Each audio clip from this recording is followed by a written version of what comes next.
Thank you very much, Christian. Well, just off the top of my head, I want to give an example from the previous topics that were up about medical care. My wife is from China during the Cultural Revolution. Her father was a physician, and they went into the countryside actually just 20 years ago when she was beaten very badly and sent to the hospital, one of the better foreign hospitals in China. This woman was trying to give her an IV with a needle in her vein and couldn't find her vein. And her friend said, well, you didn't pay her yet, did you? Oh, so they offered her a bribe, and then she found the vein for the IV right away. Her father was a physician, refused these informal payments, and so the administrator at the hospital always sent him only the worst terminal cases of patients because, well, if you're not going to accept payments, then why bother with somebody who has a chance of recovery? And when he refused payments, the patients got very angry with him, and they said, well, you must not be wanting to treat me very well if you're not going to take the informal payments. Finally, he got disgusted and left and came to the United States, where he did heart transplant research. I'm very pleased to be here today. Before I get into my talk, I want to say something about ISIL. Most of all of you are family of ISIL. Those of you who are new, well, I hope that you will become family with the organization very quickly. We do a lot of things. Last summer, we had a very fine conference, Asia Regional Conference with ISIL that was organized by my wife in Shanghai, and so it was a very great success. She also organized one in Bratislava and in Romania this summer with TFT events, and it was something that that ISIL was supportive of. We also had a presence at the Freedom Fest in Las Vegas this summer. We're holding our conference now in Lausanne, as you may have heard. And also we do a lot of other things. We support liberty camps around the world. One that is coming up in next month is in the Armenian Students for Liberty. We're in support of their program coming up. We've had this summer 4 years in a row at Northeastern University week-long seminars, which Chris Lingo was a speaker at, and Jeff Crawford was a speaker at, lecturers all week long talking about Austrian economics. We're actually invited by the party secretary at the university to come and teach all about free markets. Just don't criticize the government, just talk about the importance of free markets. We've had liberty camps around the world for young people, very often the earliest ones in Lithuania, but now there are many places. Is Jacek here? Okay, Jacek does this in Poland.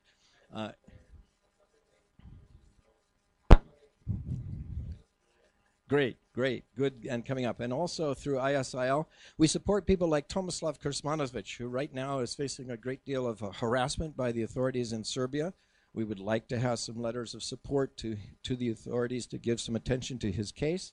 If you want to get some information about that, please contact me. And you can see my brother Virgis Daukas there, just to your left of Tomislav. Also, I am very pleased that we've had, through ISIL, a very successful publications project, not only of Mary Ruart's books and our pamphlet series, but the university edition of Jonathan Gullible, which is published by Terry Easton. Terry Easton, where are you right now? Yeah, there he is over here. And we also have the commentary edition that was produced through Jeanette Eldridge, also an ISIL regular from South Africa. We have the new youth edition with full color illustrations and audio CD produced by Chris Hallidis, who's been here before. We have with us Cosetta Kodari, who just came out with the second Albanian edition. Cosetta, raise your hand. Good, thank you. We're also very, very pleased to have Adadayo Thomas. Please raise your hand or stand up, Adadayo, who wrote the play, The Trials of Jonathan, a letter from Jonathan Gullible, and it's touring throughout Africa with a cast of 30 and reaching thousands. I'm really, really grateful, Adadayo, for all that you've done. And I just came back from last week's launch of the new Dutch commentary edition, the second edition in Holland.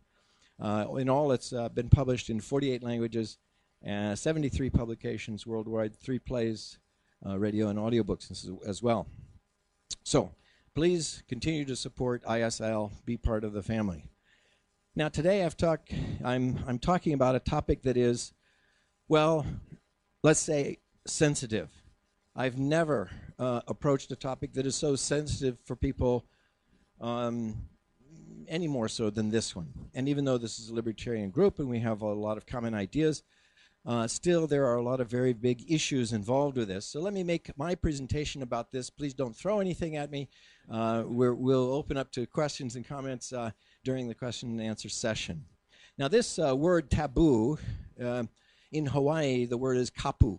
And kapu refers to a whole series of sacred rules and rituals that were mandated by the king.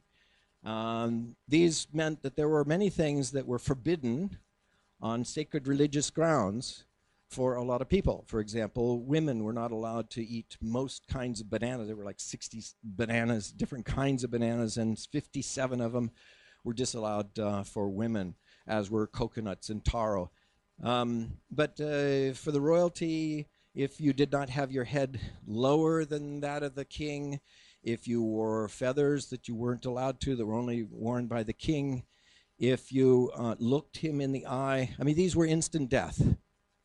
Taboo, kapu, meant if you violated these rules, threatening the royal stature as ordained by God, then you, of course, you were instantly put to death. And so it was not a pretty picture, but it was a very common part of life. Now, throughout history, we've known that decisions and authority were made for most of history. Throughout most of the world, it was a doctrine of divine right of kings. And basically, it was based on the oldest of all determinants of power, who won in battle. And then it was presumed that God was on your side, and therefore you and your descendants always had the right to rule others as the father figure for the rest of the realm until someone else came along. The word eminent domain meant superior owner. The king was presumed to be the superior owner of everything, and every person had the power of life and death over other people. Well, recently, in the past 100 or 200 years, that has morphed into another kind of purification ritual, you might say, authorizing some people the power of life and death over others, and we call that the divine right of majorities. A showing of hands, large votes, can often make possible for some people to make decisions for other people. And of course, on the other end of the spectrum are a lot of things, people who have been advocates of individual rights, that people have the right to rule themselves regardless of what others say. Now, to take this into the realm of medicine, a very, very fascinating history of, let's say, the discovery of blood transfusion. It wasn't an obvious thing that you could just take blood from one person and help another. I mean, Bram Stoker wrote about it in Dracula. You know, some of the first innovations in this sort of thing were coming along, where he could rescue a woman who had had her blood taken by the vampire. But he was really talking about the stage of science at his time.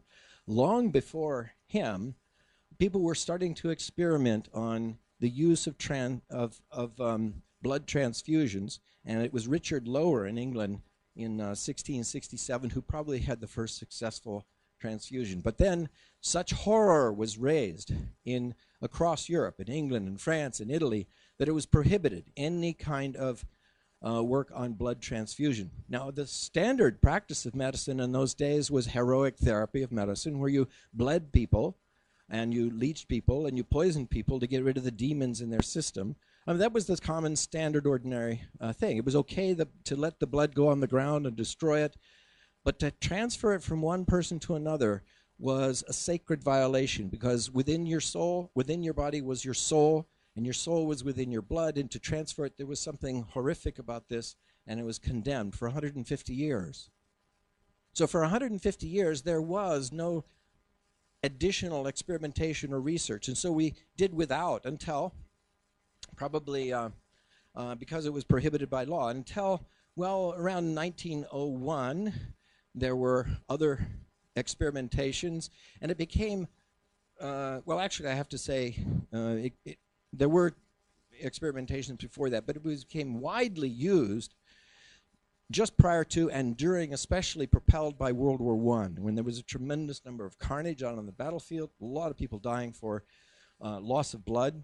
And so there was a big demand for quick research and experimentation and use of this to save thousands and thousands of lives, and also for pregnant women who lost blood at childbirth or people who lost blood in accidents. There were all kinds of motives now, and lots of people were saved from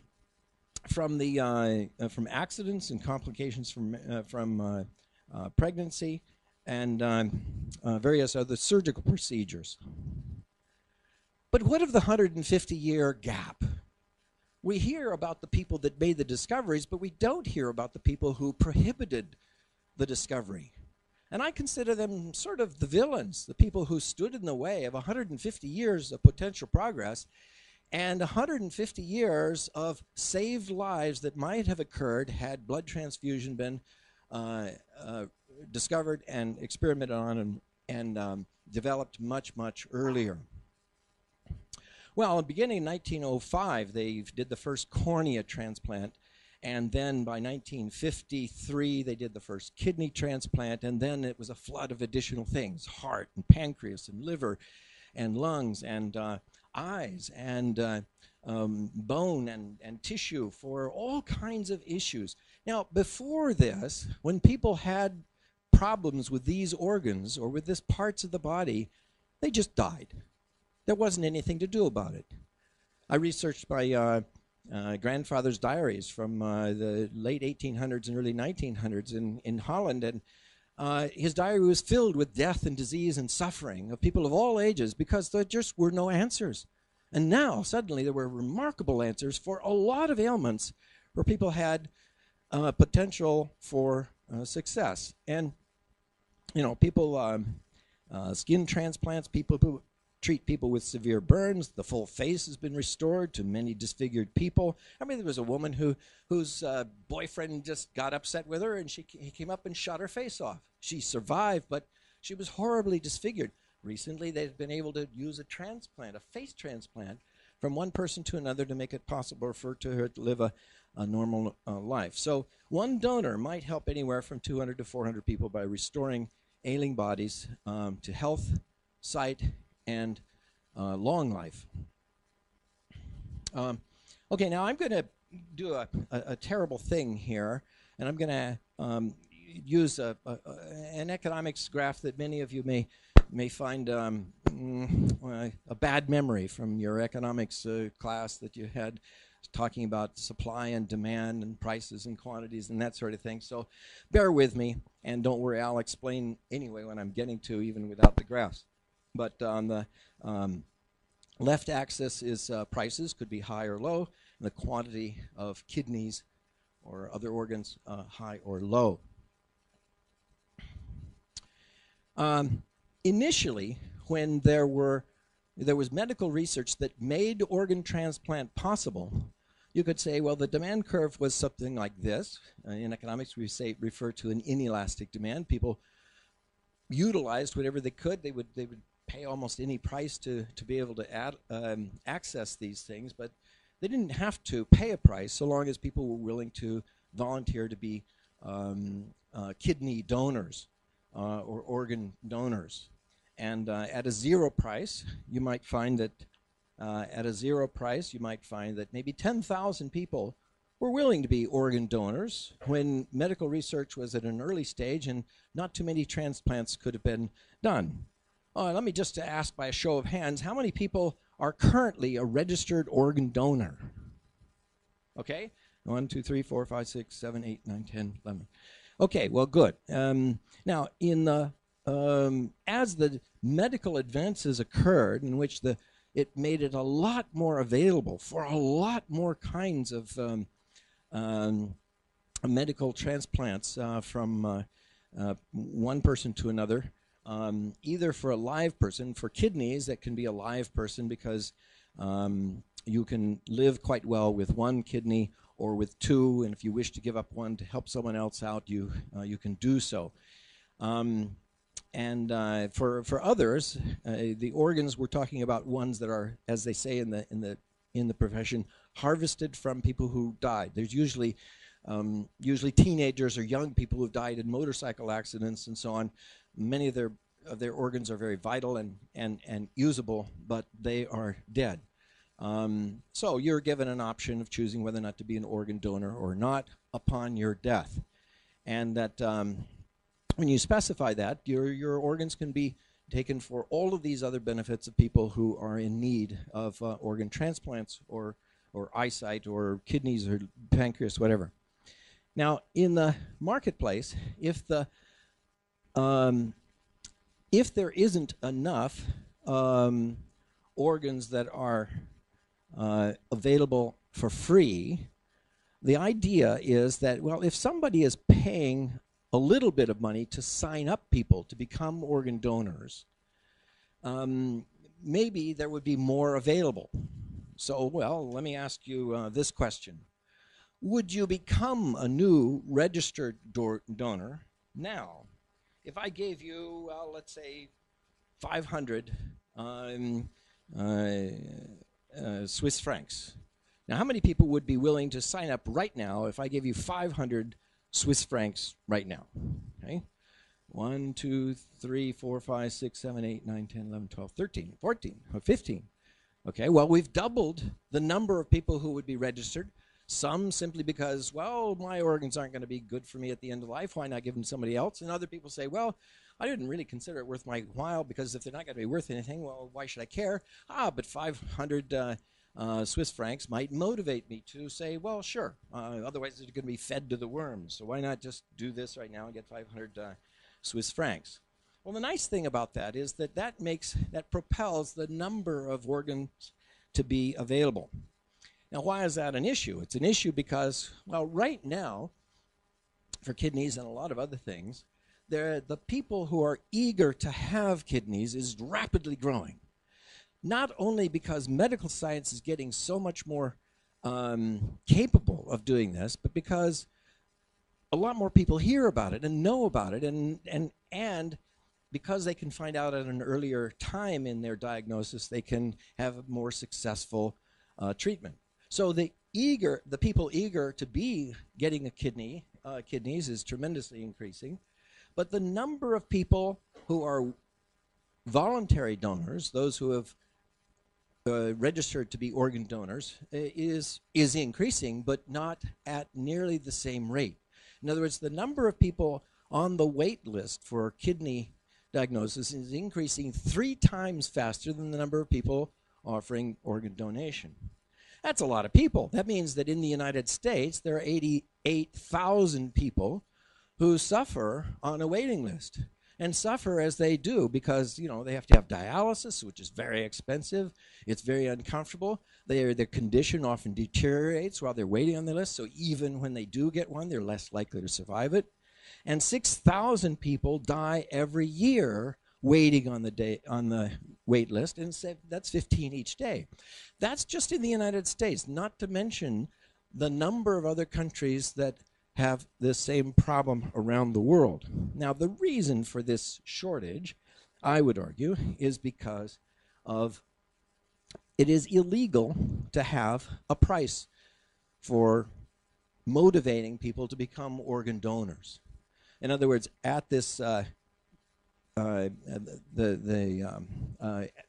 legal price of 0, you can only be a voluntary donor. Only about, let's say on this chart here, 10,000 people may be offering, but maybe 15,000 people are in demand. Well, that's a shortage, tremendous shortage.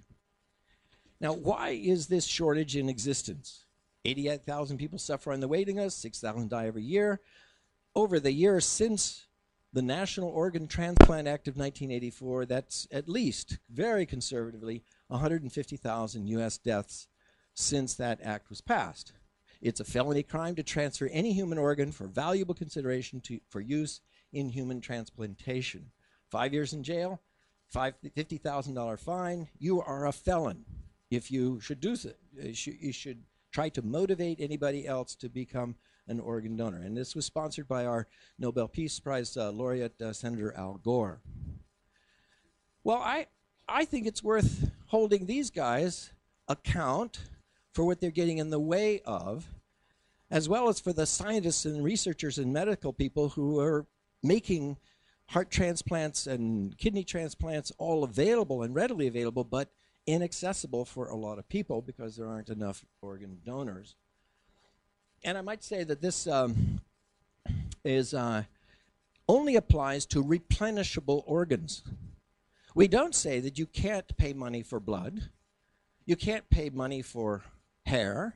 You can't pay, I mean, you can. You can pay money for blood. You can pay money for hair. You can pay money for eggs, woman's eggs. In fact, I have a student who was earning her way through college by going to Los Angeles every few months and donating some more eggs. She's got enough to pay for her college education. Men can, not their eggs, but their sperm. Yes, that's right. You can donate sperm. There are a number of body parts, well, I don't know, but as long as they consider them replenishable, it's okay. And everybody thinks it's fine. I mean, we've become so accustomed to it. It isn't a taboo now to transfer blood.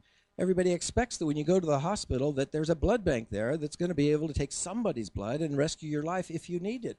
In fact, we may all hope one day, even though we're all quite healthy right now, one day that may be something available to us, but not for non-replenishable organs. And of course, these situations are very dire. I mean, there was the case of this 10-month-old girl who suffered an accident, and she desperately needed what was it? Maybe I think she needed a liver transplant, as another woman, and a young girl, a 10-year-old girl, also needed a liver transplant. But I'm sorry, 12-year-olds aren't allowed on the waiting list, aren't even allowed on the waiting list, because these are adult organs, lungs and livers and stuff like that. We can't allow children. Well, I mean, so when you get a shortage, you get the tremendous problem of, well, who gets on the list? How do they get up on the list? Mickey Mantle got way up above on the list because he was more well-known and famous. In Canada, somebody who was a politician got up on the list because he was influential and connected.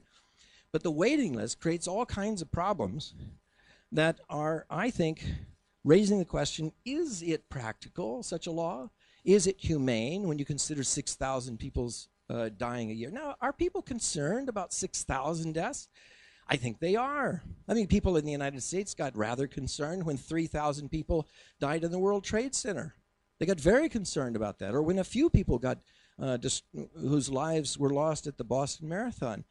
Yes, people become concerned about lives in a certain context. But what about the unknown, unnamed ones? Men, women, and children suffering very, very long, horrible suffering and misery that is unnecessary with this kind of legal condition. And I would say it is also a question, is it really a taboo?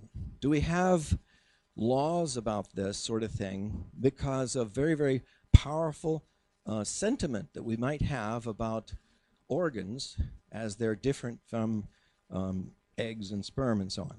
Well, consider this. The economists, David Kasserman and A. Barnett, did a lot of research saying, well, okay, if there's only a certain number of organs that are available at a zero price,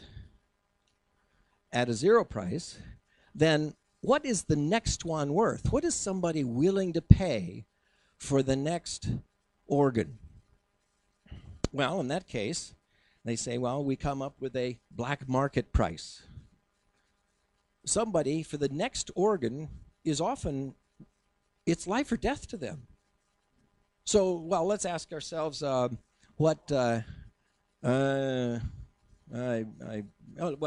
can just ask you here this question. How many of you, if it's your life or the life of a loved one, how much would you be willing to pay, consider, if it saved your life or the life of a loved one, or it saved you from long and miserable, nauseating suffering? Nauseating is usually the word that gets people. You know, would you be willing to pay, let's say, 50,000 euros? You know, how many people would be willing to pay 50,000 euros? Yeah, a lot of people. Okay, and the numbers go up. You know, if you can't get it, then there's a huge demand out there for the people who say, well, it's worth it to me to live, and I'm willing to sell my house or whatever is necessary. And also, it's an issue of great concern to insurance companies. Insurance companies know that people actually save a lot of lives and money by having a transplant right now, rather than to wait on the waiting list endless years with dialysis machines or with all kinds of other complications. And so insurance companies might say, okay, we'll offer $500. Actually, David Kasserman and Barnett found that $25 was sufficient to get enough additional organ donors to solve the whole current shortage. $25. Actually, I asked my students that. You know, there's about, on average, about 12% in my classes who are organ donors. I asked them, well, okay, suppose I was paying you $25. Well, then the numbers goes to 65% of the class. Well, the shortage is gone, but that's illegal. It would make us a felons to be able to do that. And so the market has a way of resolving this. Not for everybody. No one needs to do it. If you don't want to, no one compels you to do it. It just allows other people to do it if they want to. And keep in mind, if the government can prevent you from offering a financial incentive to somebody else to become an organ donor, they can also, through the show of hands, mandate it. I mean, they conscript whole people to go serve in the military. Why shouldn't they conscript your kidneys? That's for the public good. Why? The majority has said, we are going to anesthetize you now and extract a kidney in order to give it to this other person. Why not? It saves his life. It's a public good. So the same majority of hands that says you don't own your life, but they can make decisions for you, is the decision that can be very, very cruel. Now, Walter Williams is an economist who has argued that, sorry, I've got to check my timing here. Okay, 3 minutes. Walter Williams is a guy who says, well, the same could apply to doctors and nurses in the hospitals. They all get paid. Well, if you can tell somebody you can't donate your own organ for a price, well, then why stop at that? Why not say, well, doctors and nurses in the hospitals all have to give their services for free too? But imagine what very few people would expect doctors and nurses in hospitals to do much or care much about it if they said, well, you have to do it all for free. Walter Williams says, I would care more for my body. He says, right now I'm a smoker and a drinker, but because I know when my body is over, okay, all the stuff is worthless. But what if I know it's a valuable part of my estate, can be inherited by my children? Somebody's going to pay me $50,000 for all the body parts. I'll take better care of it, just like I would take care of my house. I'll take better care of my house if I know that I can sell it, and it's a valuable part of my estate to sell to benefit my children. But if my house was going to be worth nothing when I die, why bother to keep it up? Just trash the place, or, as I die, let the house die. Well, there are a lot of people who have valid concerns about well, does it exploit the rich? Does it create criminal incentives when you allow these things? Well, actually, these things go on more so in the black market when the price is extremely high. When the price is extremely high, then people will go to a lot more extraordinary lengths, and that the mafia and so on is much less concerned about niceties of contracts and so on, when they go and operate for very, very, very high prices in the black market. But if you provide a huge number of additional organs at a very low price, then the shortage disappears, the black market disappears, as with all other prohibited things like drugs and so on. Now here you see there are a lot of people who have sold their kidneys in other countries, but in a sense I say they still have a right to do so because they are the owners of their lives. And it's true, someone might exploit them, may not provide them with all the proper information, but still, to prohibit them from doing something that they may consider maybe the thing that saves their children's lives or provides their family with a whole house or a whole career. Or one guy in Brazil sold his kidneys so that he'd raise enough money in a political campaign to make great changes in his country, he thought. So, at any rate, a lot of people have those options. And I think because of the shortage of time, I'll not go through the rest of the questions here, but just basically to say that the ethical consideration, in my mind, is that you own your life. if you don't like the idea of selling kidneys, even accepting money to become an organ donor, you don't have to do it. Each person chooses for themselves. But the usual divine right of majority says, not only can we decide it for ourselves, but we're going to decide what everybody has to do. That's where I feel like there's a problem, and it's a life and death problem. Have to weigh it against the 6,000 deaths in the United States and many more people in other countries who have followed the example of the United States in passing all these same kinds of laws. The one country, oddly enough, that hasn't any restriction on the buying and selling of organs, and they've eliminated the shortage and the deaths related to that, is Iran, ironically. Okay, well, that's my comments, and I think I'm out of time. Yes, I'm out of time. I've done 31 minutes.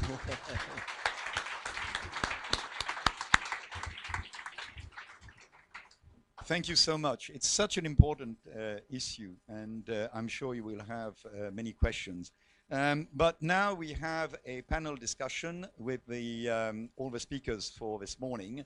So Mary, Alphonse, and unfortunately Frederic had to leave us and just left the room.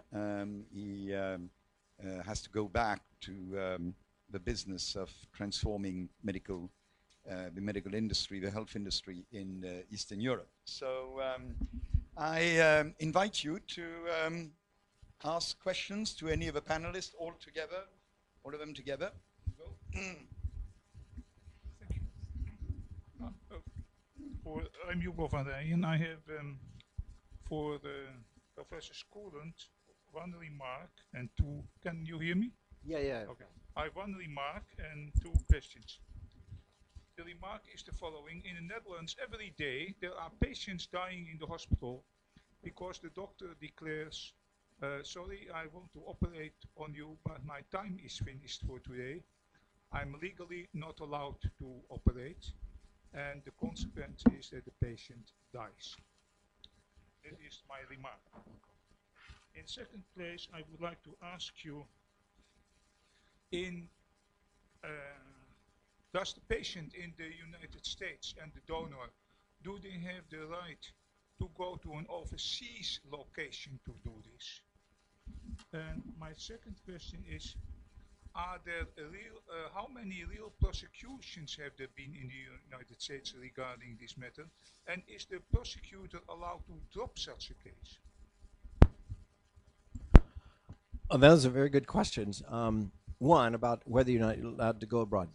So far as I know, the law does not prohibit you in any action outside the country. But I would say that the United States set a milestone. When it passed its law, many other countries followed suit and passed similar laws to be on par with the United States. And I would say, you know, they right after the U.S. passed the law, the World Health Organization came out and said, you know, we think that this is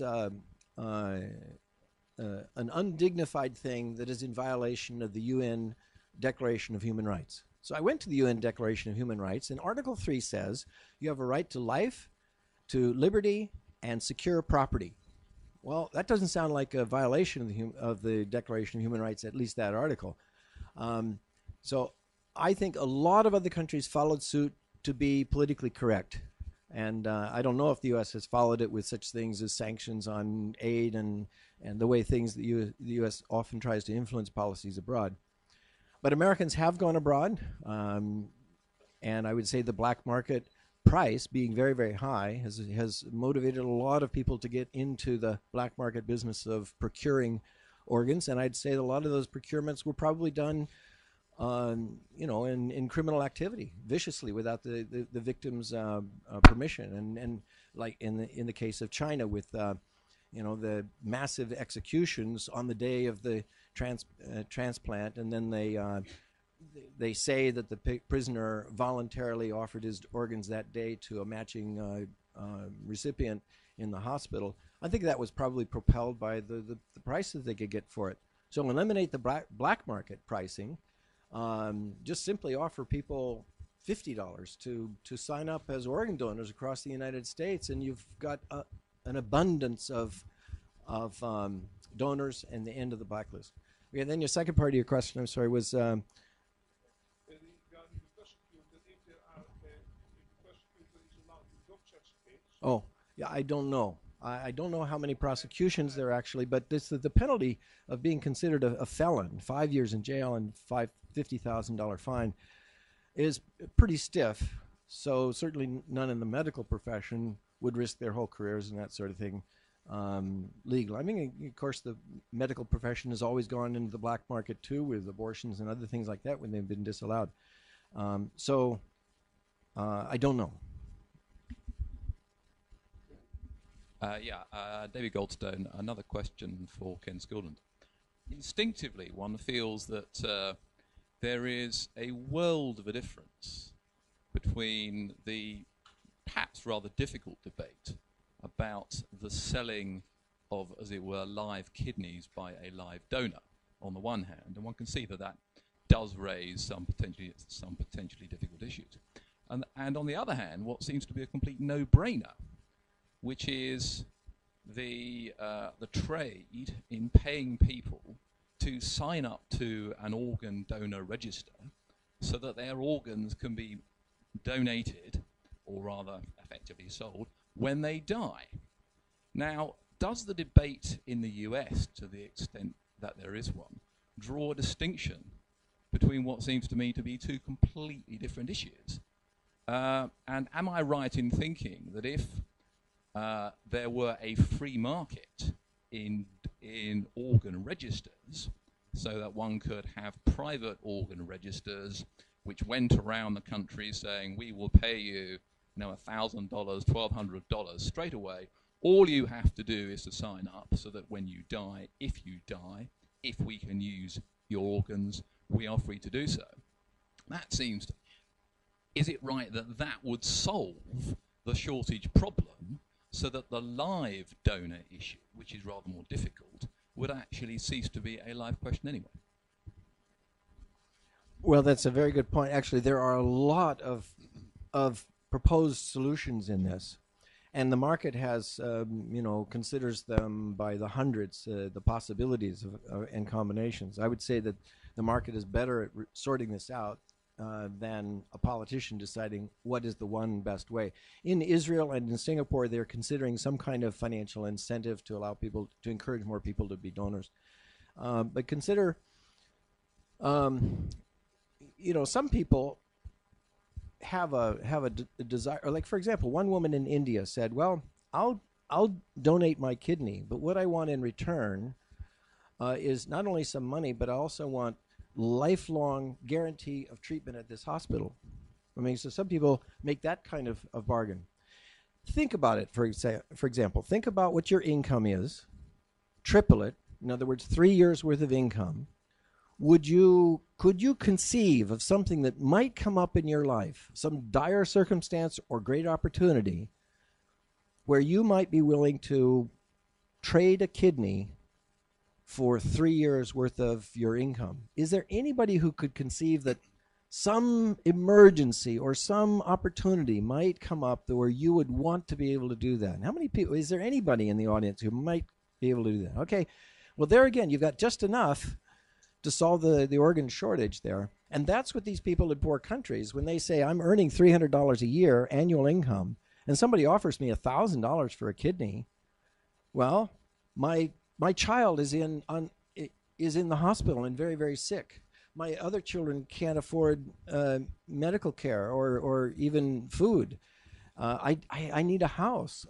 All kinds of emergencies come to individual personal minds that motivates them to want to do this. Yeah. Just a quick follow-up. My second question was, if organ donation by register, or organ sale by register, that is to say, the sale of your organs upon death, so you get an advance payment, and they are then used on your death. If that were fully legalized and made enforceable, and there were a free market in that, would there be any need to have live organ donations at all? Because it seems to me probably not. Probably not. Problem in the United States is people in the United States think they're registered organ donors when in fact the government doesn't even respect that. On your death, your driver's license says I'm an organ donor, but your next of kin, your relatives, and can say, no, we don't want it. And that invalidates it. And so the first thing the government could do would simply respect your desire for your own life, and rather than have it canceled by your next of kin. That would probably ease up the shortage a lot too.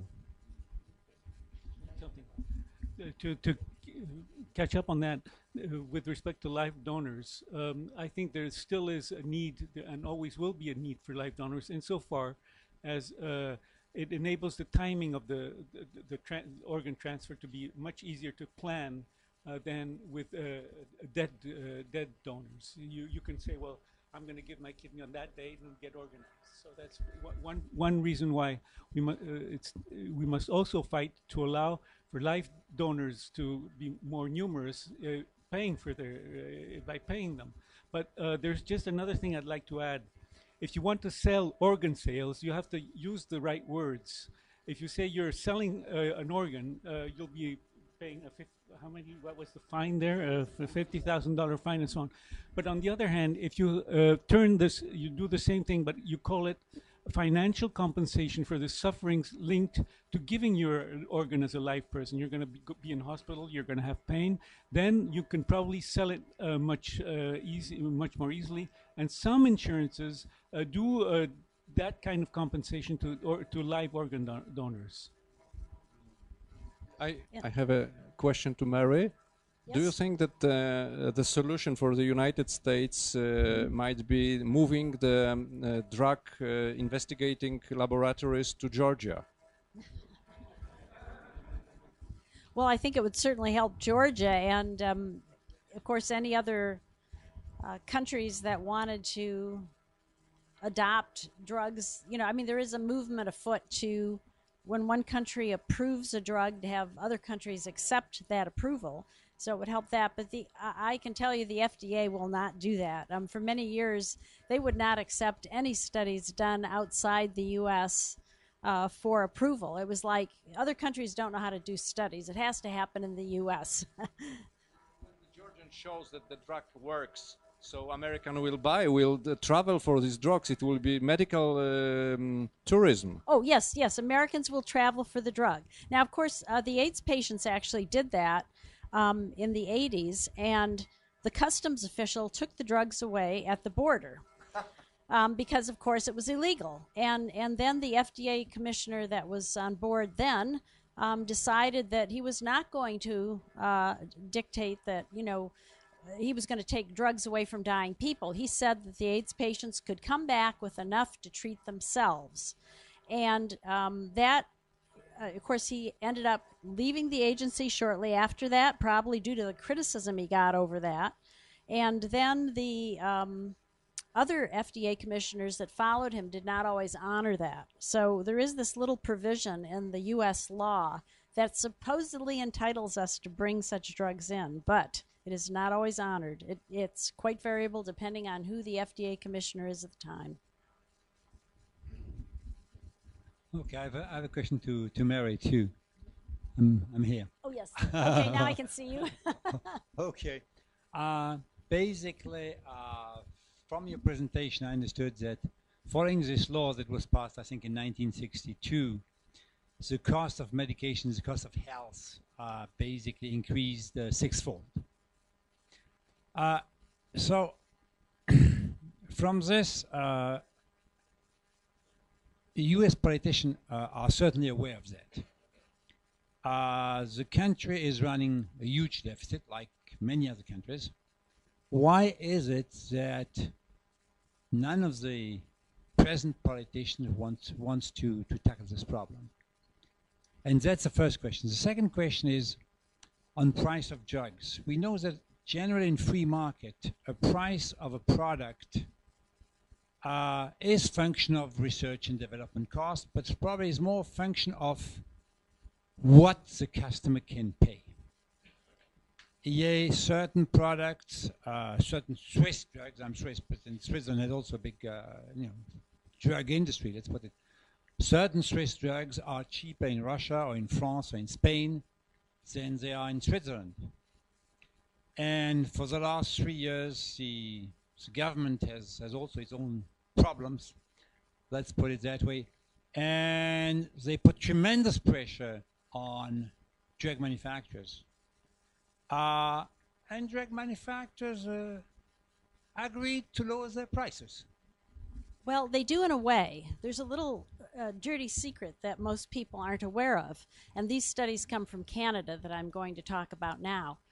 Yes, in countries that have laws that regulate the price of drugs, the drug when it first comes out is cheaper.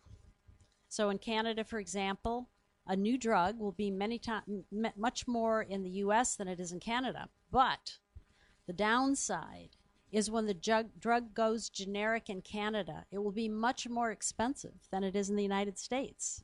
So what happens in countries that have price controls is that they get the drug initially when it's new for a cheaper price. But when it goes generic, they still pay quite a bit of money for it. So the drug manufacturers make it up on the generic end, whereas in the US, it's just the opposite. The drug manufacturers charge a lot when the drug first comes out, but when it goes generic, the price drops much more than it does in other countries. I have a further question to this topic. If you do away with the FDA and equivalent organizations in other countries, would you leave the testing solely to the producers of drugs, or would you have some independent agency like Standard & Poor, which we saw is affected by the fees that they get for their studies? How would you solve that? Well, before the FDA got all this power in 1962, the American Medical Association actually did their own tests on drugs and reported the results to the American public and, of course, to the doctors. So did an outfit called Consumers Research. So there were a lot of third-party testing groups starting up before the FDA got all this power. And had they not gotten this power, I think we'd have third-party testing today. Now, it's very important for everyone in the audience to understand that the FDA does no testing of their own. What they do is they tell the manufacturers what tests they must run, and then the FDA looks over all of their data. Now, when I say all of their data, literally is 2 truckloads of data that go to the FDA every time you want a drug approval. Literally, there's that much paper. So obviously, it's a mammoth job and a mammoth amount of studies that go to the FDA. So what I perceive would happen is without the FDA, there would be third-party testing, which is the best testing of all. That's what UL does for electrical appliances. You know, it's a third-party outfit, and it actually tests appliances. And because it's a private organization as opposed to a government agency, it actually holds the hand of the manufacturer and helps them make the product safe if it isn't, because they want to be able to grant that approval. So they tell the manufacturer what they have to do to get their seal of approval. And they can't just put their seal of approval up for sale to the highest bidder, or they'd quickly go out of business if the product was bad. So there's, you know, an automatic check and balance built into the system. So I think that that's kind of the way that drugs would go. Now, drugs are much more complex in their effects, of course, than electrical appliances. And surely it would be more difficult to evaluate them. But the way we do it now has gotten very political. And part of the reason is in the early 90s, the FDA Congress authorized the FDA to charge the pharmaceutical manufacturers a review fee, which at that time was about $100,000, and it was optional. But if you wanted your drug at the front of the line, you paid it. I think the fee now is about $1 million, and most manufacturers don't consider it optional. I mean, if they want their drug reviewed, they pay it. So now about half of the FDA review staff is paid by the pharmaceutical manufacturers, and a very high official in the FDA has been quoted as saying that their clients are the pharmaceutical firms as opposed to the American public. So this is what happens in any highly regulated industry, as we all know. It is within it's important for the manufacturers to co-opt the regulatory agency, and that is what's happening. I have a question for the panel. Looking at the charts that Professor Schoolland has shown, and quoting the figures that he has given, there are a lot of things that I would do for $1,000. There are even more things than I would do for $50,000. But I would not sell one of my body parts.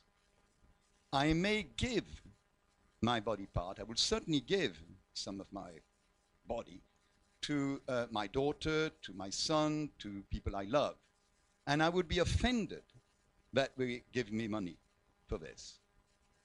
And I think that the problem people have, and that you have not addressed, is that when you mention that women in Pakistan or other places are ready to sell their kidneys, or a kidney, for $1,000, you wonder that how the people who would be ready to pay $50,000 for that kidney pay only $1,000 for it. Why? And that it is 3 years of salary, of income for that person.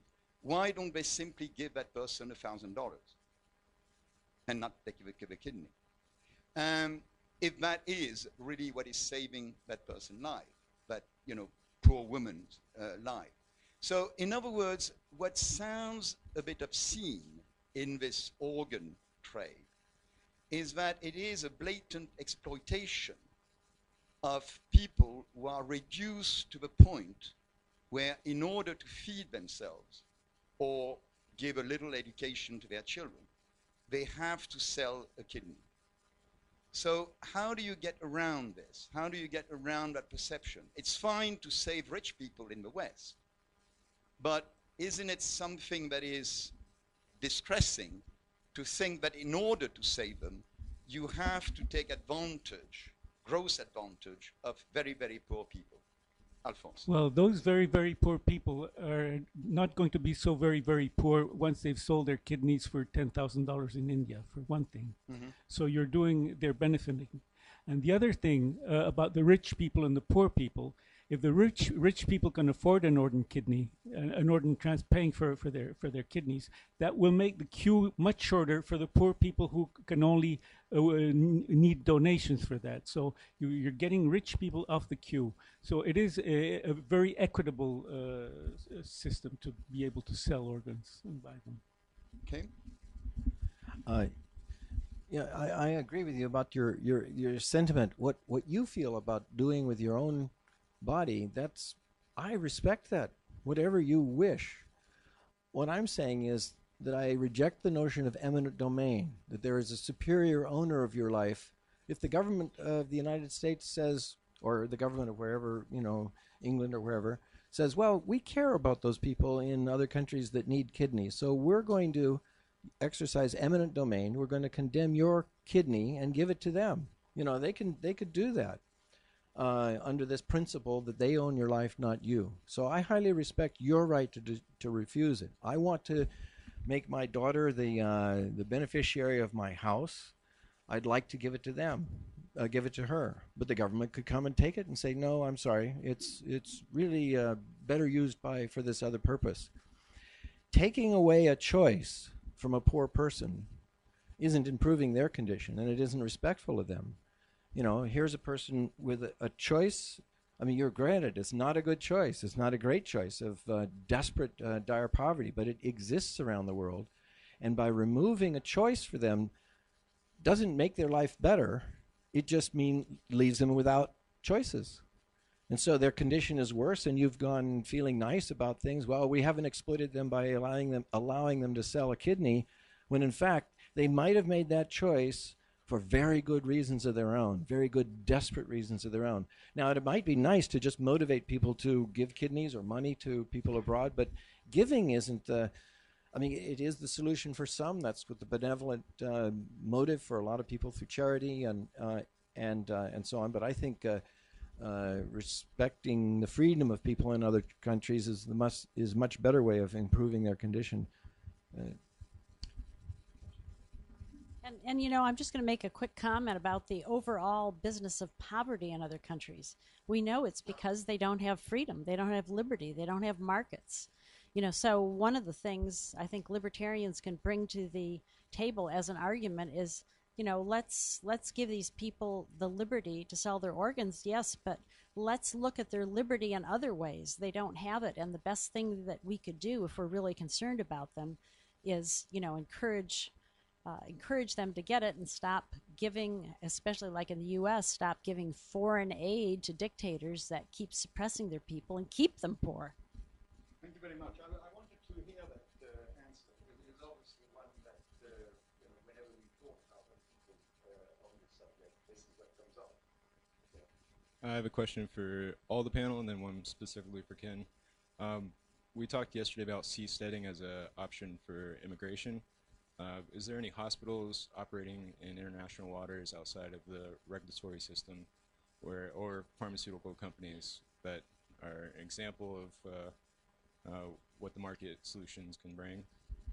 I'm not aware of any, although they have been talked about, and I can see a problem with surgery on those ships, just because even when you have stabilizers, it's not quite stable. But I don't know, maybe my other panelists know a little more. No, I'm not aware of any surgery on ships, except when I got stitches in a ship after falling sometime when I was a child. No. Sorry, I don't know anything about the hospitals and ships either. We'll take just 3 questions. Please make it very short and the answers make them short because we are running out of time. Well, in fact, mine is not a question. I just wanted to add some more on the first speech by Frederick regarding health service system in former Eastern Bloc countries. He didn't mention anything about Albania. We are on top of the list regarding corruption because, well, we have a free public health public system in paper. When you go to the hospital, you don't only need to bribe the doctors a lot of money, but beside taking your personal necessary things, you have to take even the drugs with you, because there is a drug shortage in the hospital, and you don't take any service about the simplest drug that you may need. So imagine you have to be packed together with the drugs and go there. And there are also some private hospitals, but they are very expensive and the people cannot afford paying them. I have a few remarks to make. First of all, I think the perspective, I want to talk about transplant, organ transplant.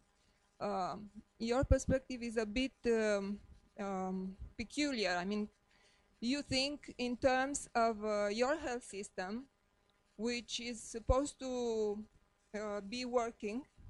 If you donate an organ, it will go immediately to the next one in line, and it will be performed, I don't know, successfully.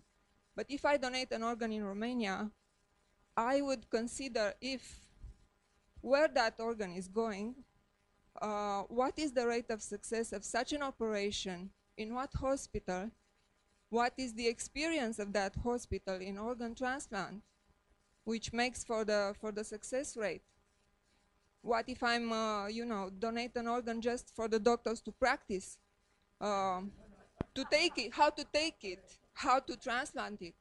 So good intention is one thing, but we have to think about the rate of success. And I think even in a system with experience, the rate of success is not always 100%. So maybe you give a chance to somebody, but how many of them live 1 year after that, 5 years after that? Sometimes the body rejects it immediately, sometimes it does it later. Another short remark is that I'm into alternative healing, and I think all the countries, no matter what their level of development is, would benefit of a more open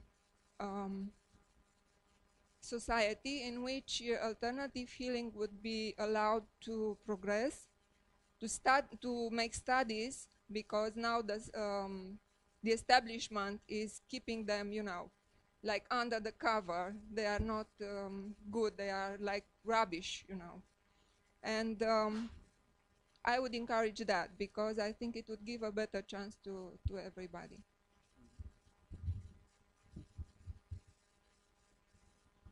So last question from Ade, if you could keep it short. Yeah, it's not really a question, but it's an addition to our defense in terms of making choice when it comes to transplant and kidney, either donation or sales of kidney.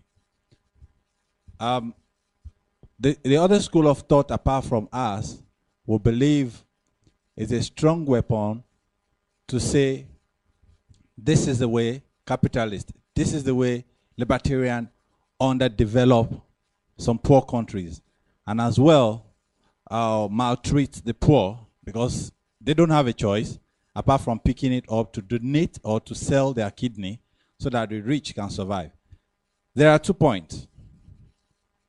One, we should go deep to let people realize that when a rich man buys a kidney, it is not necessarily buying it for himself, but he might be buying it as a matter of help or an assistant to a poor person in the hospital, since the kidney is available to be bought. Rich people can buy it as well, give it out, that those who need it can always take it. A majority of the people who might need it might end up to be the poor. That one is one. Then the second one is this. If you are looking at it from the perspective of rich and poor, then they are wrong as well. Because if you look at the donors to human suffering, in terms of HIV, whatever disease you want to call it, they are mostly the rich.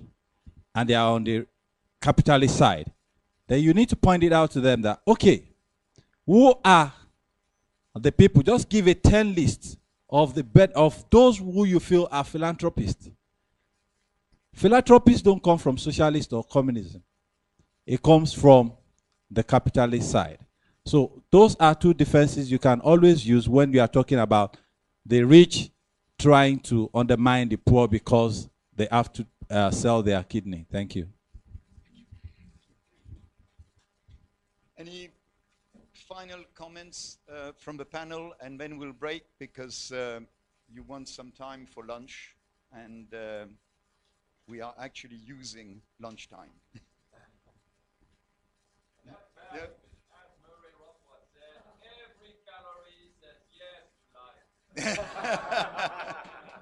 Good. So we'll end on this, and I'll see you at don't know actually when is coming back at after lunch. It's 2 o'clock. 2 o'clock. So 2 o'clock back here. Be on time as a courtesy for our next speaker.